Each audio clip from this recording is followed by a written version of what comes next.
Hey guys, my name is Rye. Today I wanted to go through and talk about one of the more recent keys I did in my Vengeance Demon Hunter, which is a +16 City Threads. This key is a ton of fun. I love tanking this key. I think VDH is really good in it, and I wanted to show you a couple tips in which I did to make sure this key went smoothly. I think you should always bring a rep paladin into this key, specifically not for me, but for your healer, as they provide Blessing of Freedom in the last boss. I think this key can get really difficult comp-wise if you don't have somebody that's able to soak or help soak on the third boss and last boss. Making sure they have freedom is going to help you immensely. This is the key where you don't need to pre-metamorphosis, as we're going to be going in and I'm going to have a little bit of setup time before I even get to tag the mobs. I do it anyway, just at a routine, but we get in here pretty quickly. Again, this first pull, we're going to be pulling the beetle in, and one trick that you're going to see that we do is we're going to be using Spatial Paradox from the Augmentation Evoker onto the Disc Priest, who's going to tag the beetle as soon as I start the gather. This way that the beetle is completely stacked and in the pull for when I get in there. This is a trick that we do in higher City of Threads keys, so this is something that's pretty useful. And the reason why is all these mobs are going to be gathered as soon as we get in here, which means that our shaman's going to be able to sentence and bloodlust really quickly. I do hit Nova, I do go into meta really early, and I do roll Fiery Brand. One of the reasons why I do this so early on this pull is this pull is a little bit, scary to kind of gather, but I do want to get meta on CD immediately. I don't want to be sitting on it, as I'm going to want it on the boss, and all we're kind of doing here is killing the Royal Swarm Guard as fast as possible and kicking where we can. This pull shouldn't be, or this gather shouldn't be too difficult in Vengeance Demon Hunter, as long as you're getting your kicks. You can throw Silent Sigil down, that kind of help group everything, and you should have a pretty good time.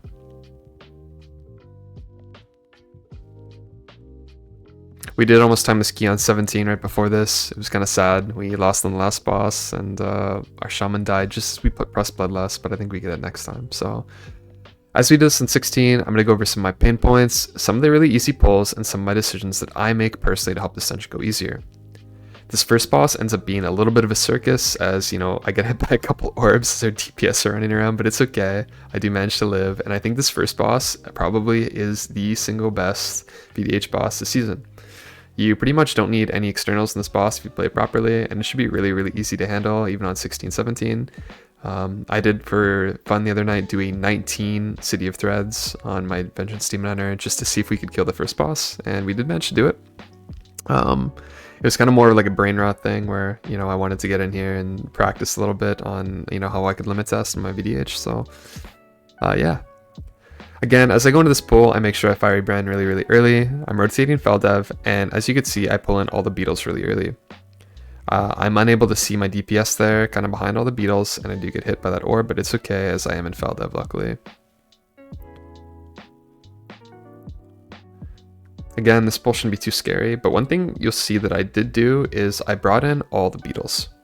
Now, you're probably used to, tanks saving some beetles for the boss, for funnel, or whatnot, and I think this is actually a really good, idea for VDH, but if you're playing with an enhancement shaman, bringing in the beetles for funnel is actually going to proc their chain lightning as opposed to lightning bolt and have them do less boss damage, which kind of sucks. So I make sure that I kill off the beetles pretty quickly here, get a silence down that last kick because we all overlapped, and go into boss. I'm going to show you guys my CD rotation that I can do this boss perfectly without any external. I do get hit by some orbs though, which means makes it a little bit more difficult for me, but it's okay, as I'm going to always open this boss with Fiery Brand. When in Bloodlust, you need absolutely no externals or any sort of button because you're going to have enough haste to spam build Frailty in this boss. Subjugate does work in 2 ticks, 1 magic and 1 physical, so keeping up Demon Spikes during Subjugate is going to help you a lot. I still have tons of Frailty, and I do get hit hard there by the frontal, which kind of sucks. I did get stunned, but again, it didn't really matter as I had so much Frailty in the boss. I just kind of keep going. We do kind of calm out here that we need to adjust our position for orbs a little bit, as it's making it really hard when our team's this stacked up. Again, I don't need to hit Metamorphosis here, and I'm pretty much just alternating Feldev, Fiery Brand, as I can on any of these tank busters. I get hit by this orb again, as I thought Staples was going to be kind of the target, and I do have to Metamorphosis early so I don't get hit. I do get a Pain Sup, but I do have my Frailty fall, and I didn't need to hit Metamorphosis there, so it should have been okay. But anyway, pretty much the rule of thumb is anytime the second Subjugate's going to hit you, you want to roll Metamorphosis or Fiery Brand. The reason why is, the first one of the phase is always going to last, you're going to have 20 seconds between the first one and the second one. Well, the second one and the third one's always going to be a 10-second gap. Meaning that every time you have to move, you can roll Fiery Brand as I do right here, and it's going to last the next 2 subjugates. Fiery Brand lasts, and I'm moving on to the next part of the boss fight. I'm building Frailty, and as you can see, my Fiery Brand's still up, still up, still up, and it's going to last this entire next tank buster as well.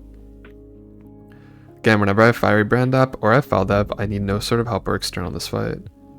The only time I did need help was pretty much when I got hit by that orb, which is a little bit of a blunder on my part, but it was also a miscommunication. As we did say, we were going to dispel the Shaman, then dispelled the Red Paladin, so... Again, all I had to use in that was my Taunt Trinket. I didn't really need to use anything active, and I go on to the next part here. This is my Feldev here.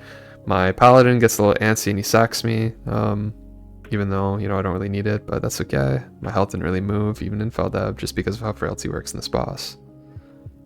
I'm spamming Soul Cleave, I'm keeping my Demon Spikes up, and again, this is a boss fight where you can kind of game Demon Spikes if you need to.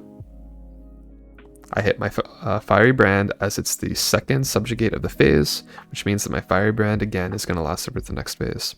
So again, Fiery Brand late, and it's going to last both the subjugates the next part of the phase, and then you can save your Feldev or your Metamorphosis for when you actually need it.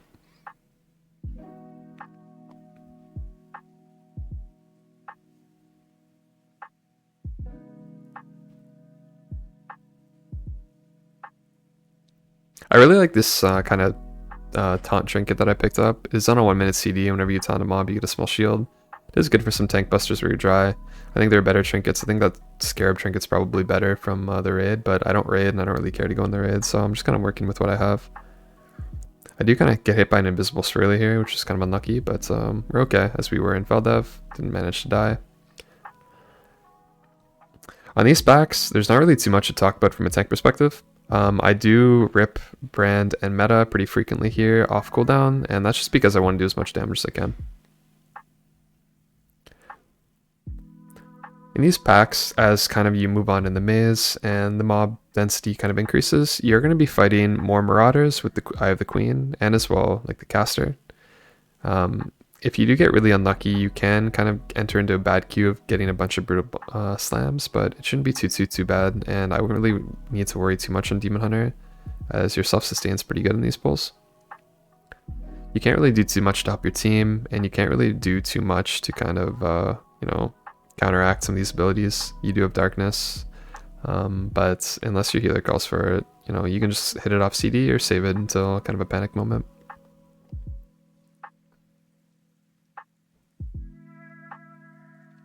This part of the dungeon is kind of boring for VDH, so decided to talk about a couple other things. One, I kind of wanted to talk about mob density and how it kind of scales, and how these packs you can see that I might struggle a little bit more. But more importantly, as I kind of start thinking about the more difficult parts of this dungeon, which are the pulls after second boss, and as well after the third boss. Or sorry, before the third boss. When fighting like small mob count pulls like this, like 2 or 3 mobs, you're going to notice that you have a lot tougher of a time than you would on maybe like, 15, 20 mob pulls or even 10 mob pulls. One of the reasons why, and I might talk about in another video, maybe when I post an Arakara, is everything to do with your Painbringer stacks, and as well as your uncapped frailty. When you're fighting a ton of mobs, and you have the ability to put Fire Sigil down on a ton of mobs as well, and you're getting hit by, 8 to 10 mobs, you're going to generate more souls, do more leech, and have more stacks of frailty. When playing Soul Crush, when frailty is up on tons of mobs from Spirit Bomb, you're going to generate uncapped frailty, which means that, at the same time, as opposed to pressing Soul Cleave where you only hit 5 mobs, you're going to be able to build frailty on every mob that you're kind of hitting, which is going to drastically reduce the damage they deal to you and increase your leech. As you're kind of spamming Spirit Bomb, it's kind of what gives VDH that tanky, immortal feeling when you're fighting tons of mobs and becomes like the king of, uncapped AoE. So when you're fighting 2 or 3 mobs, it's probably why, you probably feel more scared than when you're fighting like really big pack. Especially too on bosses. Sometimes bosses can be really daunting or really difficult if you don't have the self-sustain. But it's really why I recommend playing, a Soul Crush kind of no cheat build. Because if you do end up playing cheats, one of the things that, I've talked about this week with, a couple people that have come into my Discord is you kind of get stuck in this weird situation with cheat.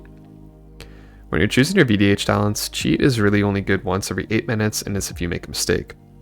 If you're playing well, you shouldn't really need cheat unless something goes really terribly wrong, which you could argue could save a key. However, that talent point elsewhere is so valuable for not only damage, but sustained self-healing, and as well, like in my decision, like it's the difference between me running, double parry sigil, I have uncapped frailty with soulcrush, and all those good things, right? If you're choosing to run cheat, the only thing you really get out of it is an 8-minute cooldown that, in all these dungeons that I've posted and I've been progging, I think the only one that I've really struggled with where, we've kind of lost the key to my death has been maybe a Grim Batol recently and a Dawnbreaker. But if cheat's not proccing, right? Like if you're playing well, you're maintaining your defensive CDs properly, you're kiting where you need to, cheat becomes a 0 value talent. Meaning that if it doesn't proc, it might as well have just not existed in the first place, right? So you might as well just spend it elsewhere. I think it serves its purpose in certain dungeons. I think, when you want like permanent demon spikes uptime, and you need 2 points and feed the demon, which is going to change a lot in next patch, you can maybe argue for going for cheat. However, right now I still don't think it's necessary, and I'm not going to be running it the rest of the season. I still haven't found a single use case where I think that I feel like I should be running cheat, even without running with an augmentation evoker or a disc priest. I just don't think it does anything. So, but as you're starting to think about that, I did want to talk about feed the demon as well. Next patch, we are getting a change to feed the demon. Currently, this is a 2 talent point option at the bottom of the tree, and it is going to be changed to 1. Currently, for each soul you spend, it reduces the cooldown on demon spikes by 0.25 seconds per soul with 1 point and 0.5 with 2 points. This is getting buffed to 0.35 seconds for the 1 point and giving you an entire additional talent in the tree. For those of which are a little bit more experienced with the VDH tree, you'll know that 1 talent point is massive. You can choose to, in some builds, get that 1 point in spikes, and as well get cheat death if you want to. You can choose to get Soul Furnace for extra damage, Sigil of Chains if you need to for utility, or you could even get Sigil CDR through Cycle of Binding. These are a lot of really good options, and we'll probably talk about it as we get more into next season, as I feel like I'm going to be playing a lot more Eldrachi Reaver. This was the spec I really wanted to play, was AR this season when I was playing VDH, so I'm looking forward to it, playing some no-bomb builds, and just absolutely blasting with some pretty cool talent builds.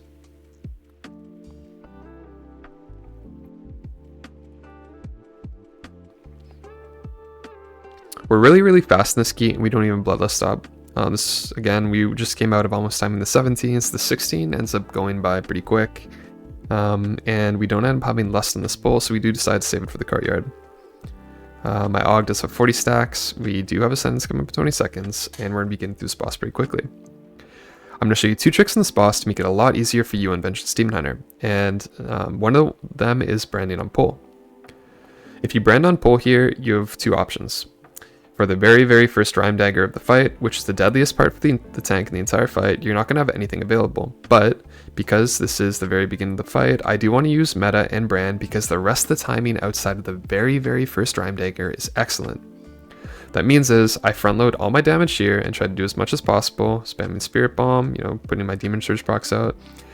Unfortunately we didn't have Bloodlust, so that does kind of in my damage a little bit, but that's okay. And as we kind of get into this part here, you're going to see that we all face into the wall. The reason why is that's going to maximize our uptime for our melee to be able to cleave these mobs down before we have to jump to the middle.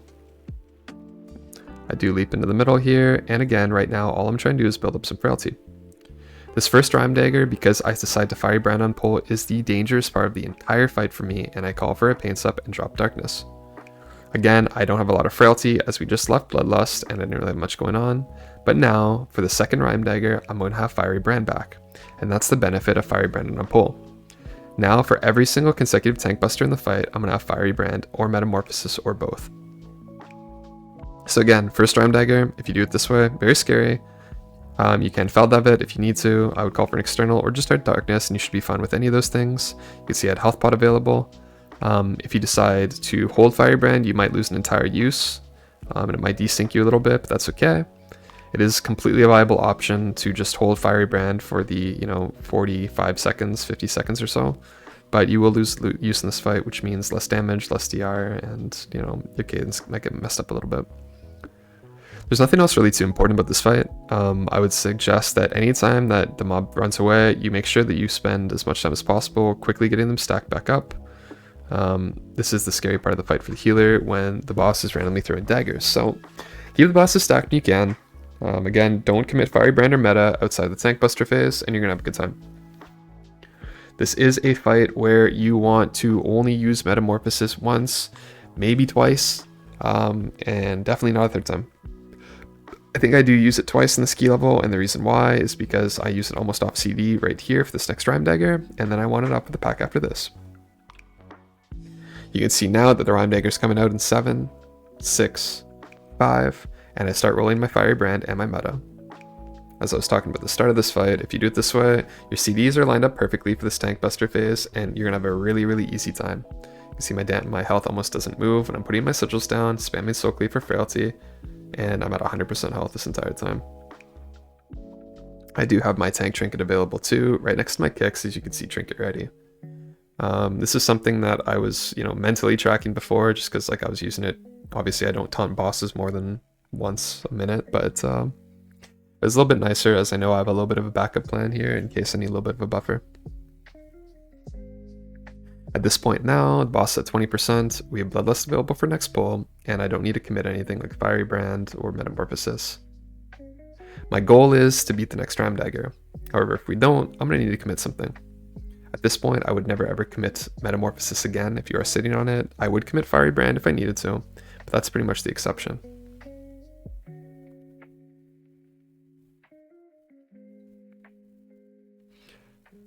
As this last Duskbringer comes out, I'm starting to think about what's next and what I'm going to be doing here. We do hit Mass Dispel, we are into the frontal stage, and I'm starting to think about, are we going to get this Rhyme Dagger in 24 seconds? Depending on your key level and depending on your damage in this boss, it's pretty likely that you could get the Rhyme Dagger again.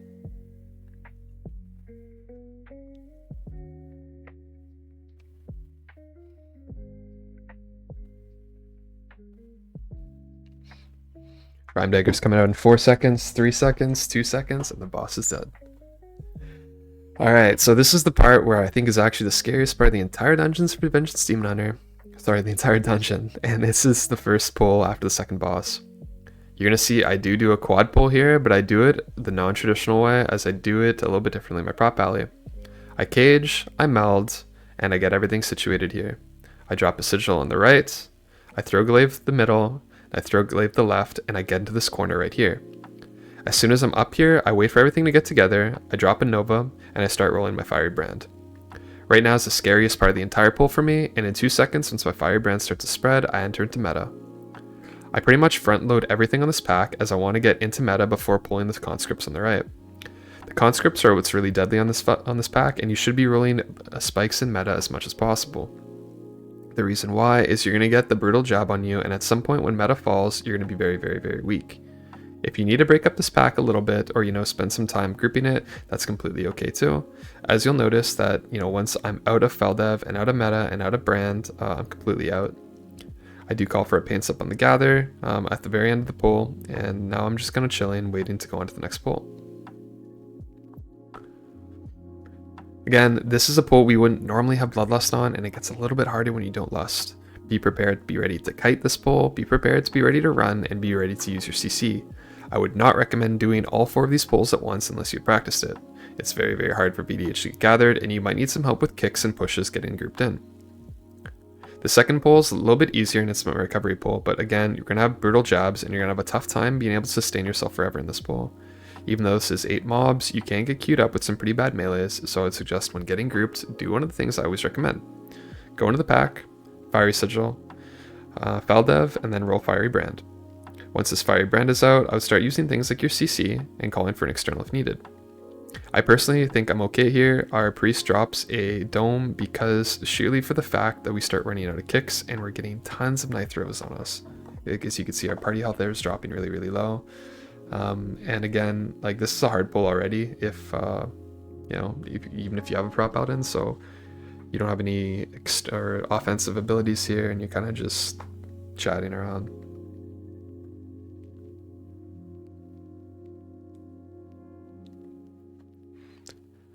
This next pull is completely designed around meta again. As you can see, that was my recovery pull. Now I have Metamorphosis back up, and I have Fiery Brand. I'm going to take this pull up here, up the stairs, and into the beetle. I want to get these things kicked by my group, Oppressing Roar, Silent Sigil, and then Nova. But I do something a little bit different here is I Nova as soon as they're in because I'm a little bit scared as my Fiery Brand doesn't start to roll yet.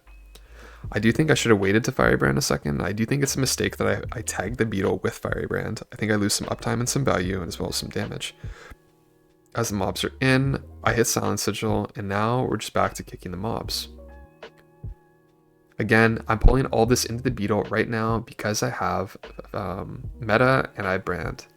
This pull got really easy for me as soon as I had all my buttons, and now I'm just watching any of the kicks and stops needed on the web bolts. If any of these web bolts go through on a 16, somebody on my team is probably going to die. So making sure that your team can communicate here about how to kick is a really good initiative you could do. One thing to note is if you are low on kicks or non-communication and you do decide to do this pull, you can easily cage one of the casters in this pull and bring in one late. That way you only have one kick to think about and you can bring all the stuff in up here. In my route, I bring this other pack of conscripts into this mini boss up at the top of the stairs. The reason why I do this is because I think this is a more efficient pull, and I don't want to bring all those mobs into the beetle as I think it's too deadly for Vengeance Demon Hunter. I think it's even really hard for Prop Alley, so I do bring all these things up the stairs and into the mini boss up here. In my route, these are required for count, and I need to make sure that I get situated here before going in. I do hit my Falda or my Fiery Brand a little bit late, so I was waiting for all the mobs to come in, and I get a little bit scared. I don't take a sack and I don't take a pain step, but I do hit my health bot. Remember, right now, the only thing I have available in 6 seconds is my trinket, and I have Faldev coming up. I do hit my trinket here to help myself get sustained. Now that I'm in Faldev, I should be basically immortal. I'm not too scared on the rest of this pack now, as I have tons of frailty built. I have my sigil down, and as well, I'm kind of just kiting around. I do call for a pain step, I think, for fun, but I don't think I actually need it. I don't even call for anything, I guess. I guess I'm just fine. But again, more mobs equals the pulls a lot easier for me, and we're kind of chilling.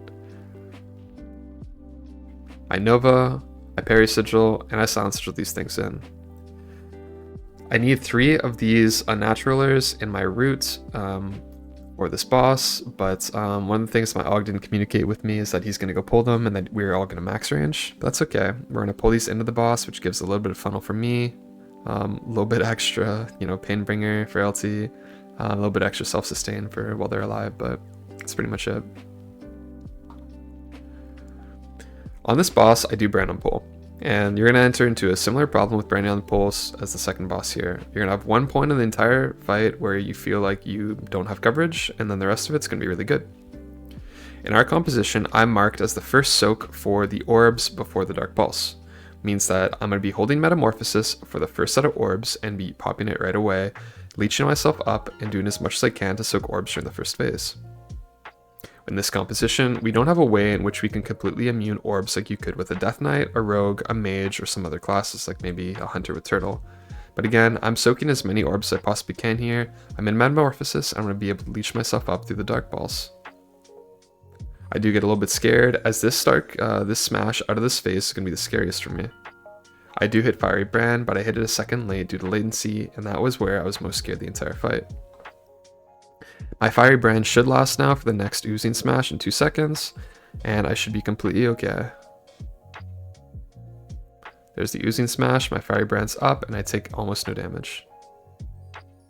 Again, this is the point where, I would have been scared for a second, that first soak, and now for the rest of the fight, the coagulation is not going to do too much to my Vengeance Demon Hunter, though yeah, I'd still really respect this boss. This boss kind of trucks, and if you've tanked it before, even on Prot Alley or Prot Warrior, you know that you can easily get global here if you're not careful. Again, I'm using Feldive for tank busters and to get myself top if I need to, and as well the Dark Smash as well as the knockback. This boss hits very hard, and I need coverage wherever I can.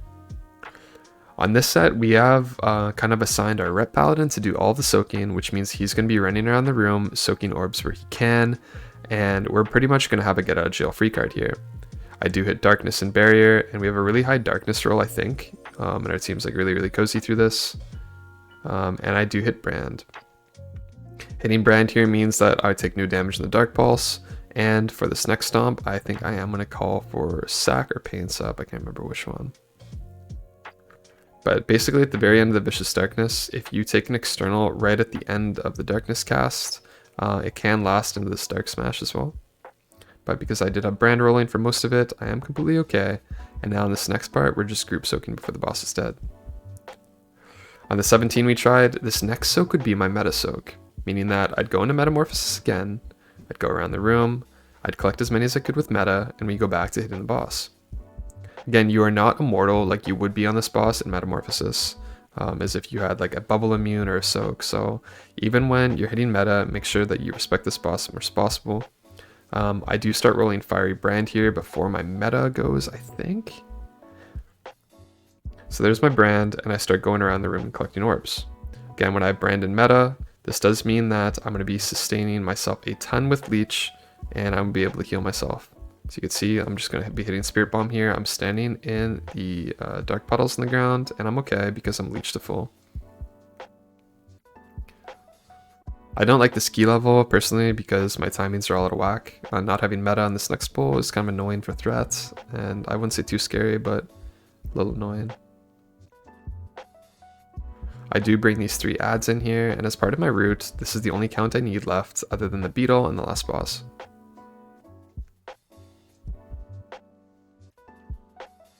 These mobs don't really do anything. They're a short melee kick. If the kick goes off, you wipe. If you don't, you know, you get free count. So as part of our route, we do decide to pull 3 of these, and you know, I'm watching kind of here to make sure that these all get kicked, and I'll be pulling the beetle in 2, 1, here it comes. Never ever ever pull this beetle with Throwglaive, as the Throwglaive can bounce and pull the other mini boss, which could result in a full team wipe.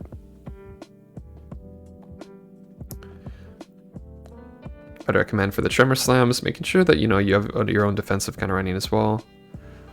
And then when these beetles come out, try to save Feldev or a Flame Sigil. I find that sometimes they can be hard to pick up, especially if you know you have a class doing a bunch of AoE. You know, like Divine Storm. If your shaman's like cleaving mobs, it's gonna chain lightning. So I do commit my health pot there, as I was a little bit resource starved for a second. That slam came out, but I am okay.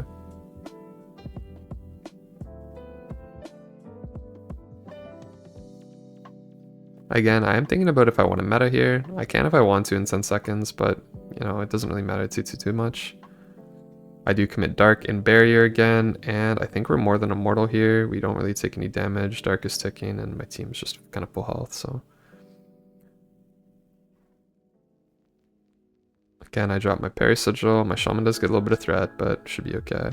I still think we get this last swarm, which kind of sucks, but we're making sure that our priest kind of gets healed up before we go into the next mini boss. And we're almost done with the dungeon.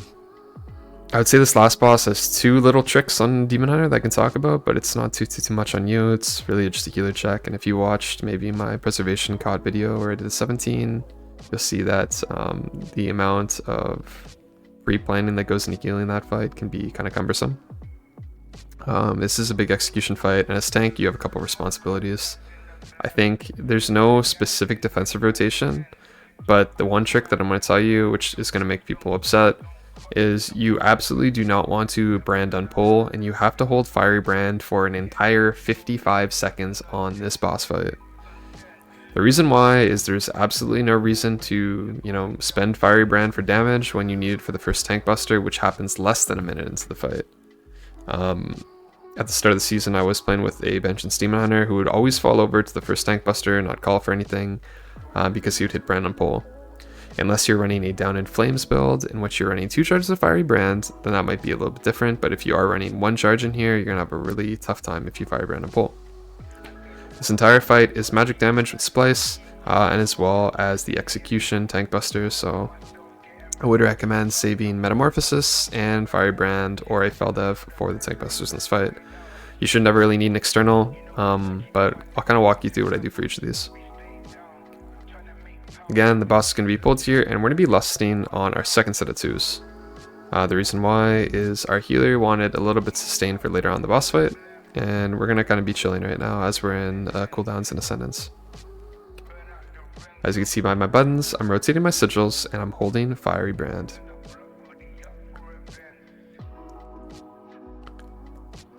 Anytime the roots come out, I am trying to drop a sigil on them, go into Feldev for Demon Surge, or do a little bit damage. Remember, if you get caught in one of these roots, you don't have a way to break it, so I would recommend committing a little bit of damage if you can, and you should be completely okay. I do Fel Dive here just for Demon Surge procs. Out of my Fel Dive, you're going to see I enter into Metamorphosis.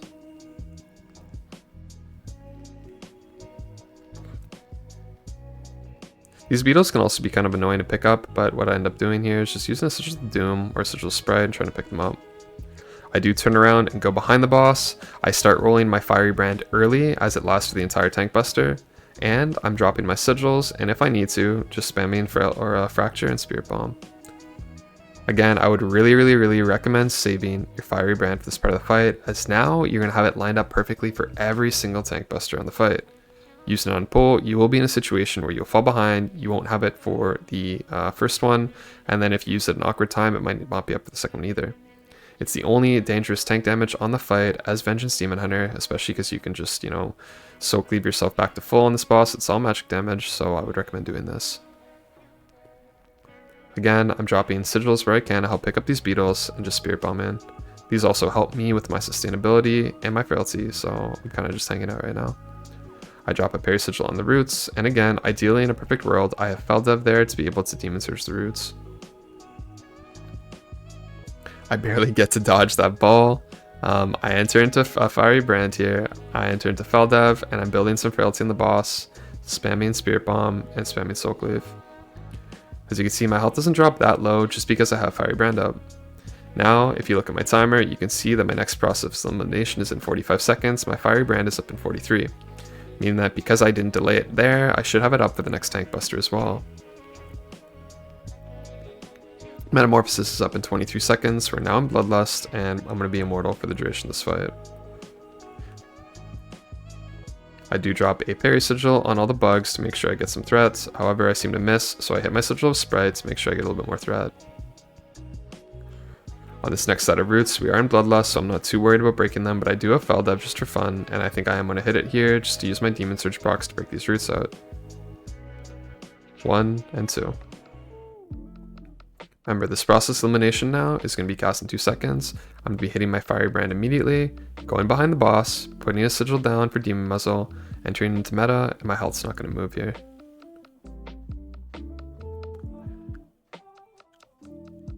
Now, if we did happen to get another one, which, you know, on a 17 or definitely an 18 we would, I would have my tank trinket ready, I would have Fiery Brand up at the very last second, and I would save a Fel Dive. But again, that's really all there is to it in this fight.